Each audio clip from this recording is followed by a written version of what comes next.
Salut à toi, dans cette vidéo, j'ai envie de te parler de la problématique de l'écoute.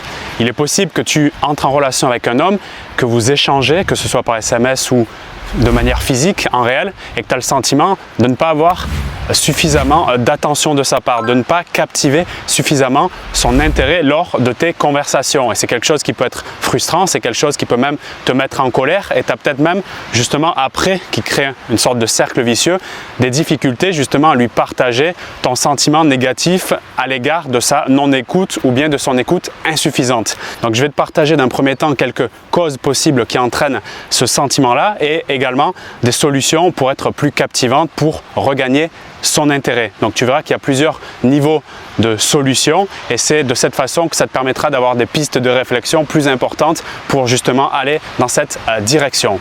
Donc la première chose qui fait bon sens selon moi, mais qui est une base en communication et qui peut expliquer pourquoi tu n'es pas suffisamment écouté, c'est simplement le fait que nous autres, les hommes et aussi les femmes, donc les êtres humains, écoutons uniquement ce qui nous intéresse. Quand je dis ce qui nous intéresse, c'est CE et CEUX. Ce, c'est-à-dire les sujets de conversation, donc de quoi on parle, mais également les personnes qui nous intéressent. Si je suis au contact d'une personne mais qui ne m'intéresse absolument pas, peu importe les raisons, peu importe ce qu'elle va dire, j'aurai tendance à décrocher rapidement. Okay? Par contre, si je suis vraiment intéressé par une personne, même si elle parle d'un sujet qui m'intéresse peu, il y a des chances que je sois quand même captivé, en tout cas pendant un certain moment. Donc on écoute ce qui nous intéresse, la personne qui nous intéresse, le sujet qui nous intéresse et aussi la façon dont on communique ce qui nous intéresse. Donc c'est très important, la personne, le sujet et la façon de communiquer, parce qu'on en reviendra par la suite pour des solutions pour être plus captivantes. Pour compléter ce point, tu remarqueras qu'une personne qui est plus ou moins affirmée écoutera plus ou moins rapidement l'écoute qu'elle confère à la personne. En d'autres termes, quelqu'un qui est bien dans ses pompes, qui sait ce qu'il veut, quand il écoute un sujet qui ne l'intéresse pas, saura le dire rapidement.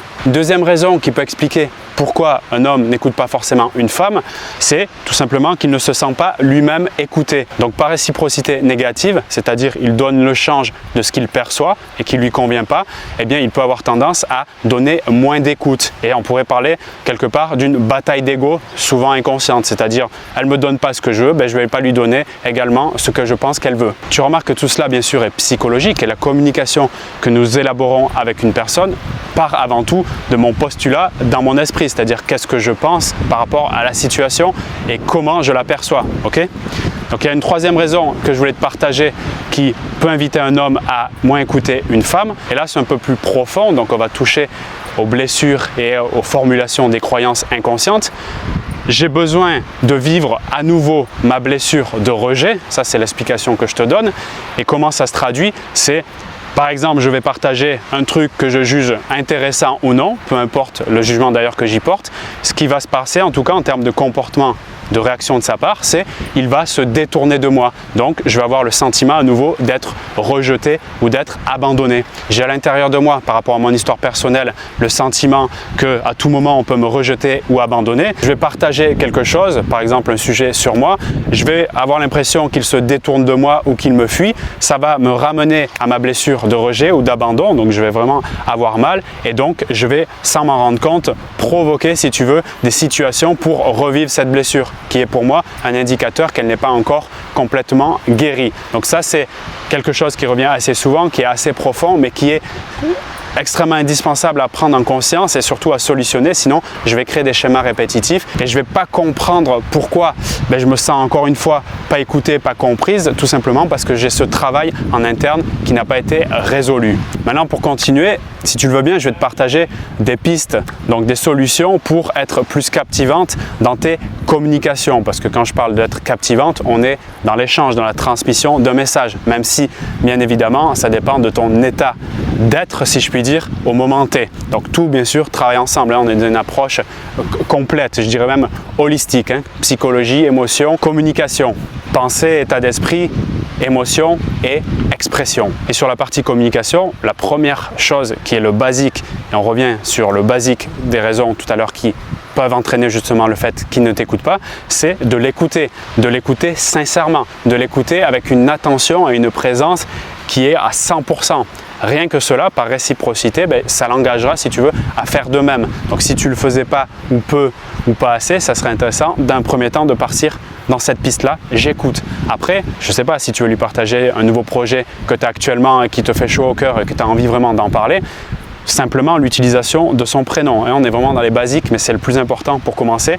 L'utilisation de son prénom, c'est Gilbert. Bon, chaque fois je reviens sur ce prénom, mais peu importe. Gilbert, aujourd'hui, voici ce que j'ai fait et j'ai envie de t'en parler. Quand tu remets des petites couches comme ça de temps en temps sur son prénom, inconsciemment, si tu veux, tu l'obliges à se dire « Tiens, ça m'intéresse. » Ben oui, on parle de moi. C'est aussi basique que cela, mais aussi puissant que cela. Donc, l'utilisation du prénom.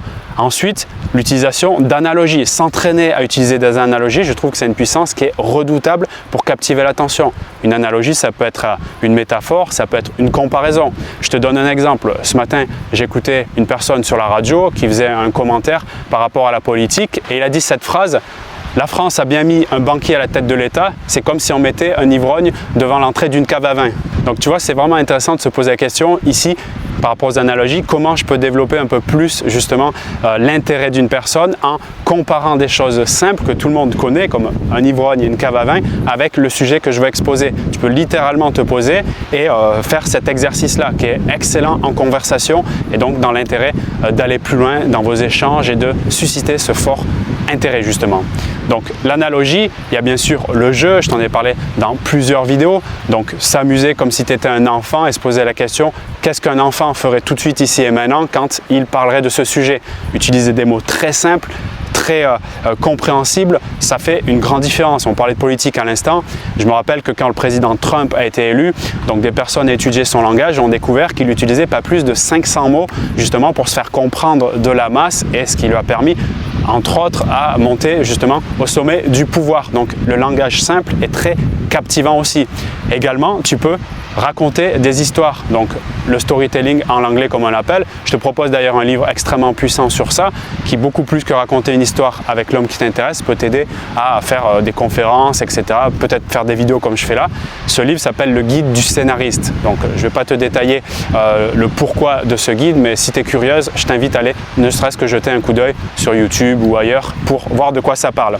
Donc il y en a bien sûr d'autres, mais voilà selon moi les grandes pistes qui peuvent faire une grande différence justement dans ton art de la conversation pour être beaucoup plus captivante. Maintenant, il y a la partie un peu plus profonde, donc la partie des traumatismes, des blessures, des croyances justement qui ont été solidifiées par rapport à ces blessures, où là, je te propose directement soit de passer par une approche psychothérapie, donc d'aller voir un professionnel dans ce domaine-là, pour commencer à voir ce qui se passe un peu en dessous, si je puis dire. Également, l'approche coaching, comme moi, tu le sais, je valorise, qui est plus dans l'orientation de où j'en suis aujourd'hui, où je veux aller demain, quels sont les freins que j'ai sur la route et comment on peut les contourner ou les dépasser tout simplement.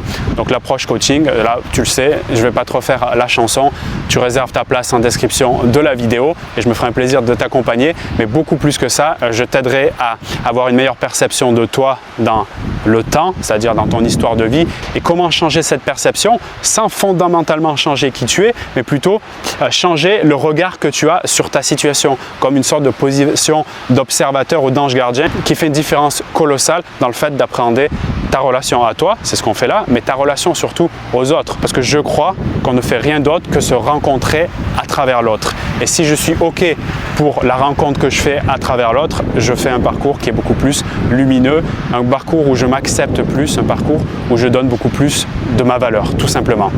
Donc, merci pour ton attention. Si tu veux faire un commentaire ou me partager ton avis par rapport à cette question de l'écoute et de la considération, je me ferai un plaisir de te lire dans la zone commentaire. Et si tu regardes encore la vidéo à ce moment-là, c'est qu'il y a forcément quelque chose dans mon contenu qui t'intéresse. Alors, je te demande de regarder si tu es abonné à la chaîne. Si ce n'est pas le cas, c'est limite un crime. Donc, je te demande de massacrer le bouton pour s'abonner et la petite clochette pour recevoir les nouvelles vidéos. Je te retrouve quant à moi dans de nouveaux partages ou éventuellement dans des coachings si tu choisis cette solution. C'était Vincent, à très bientôt.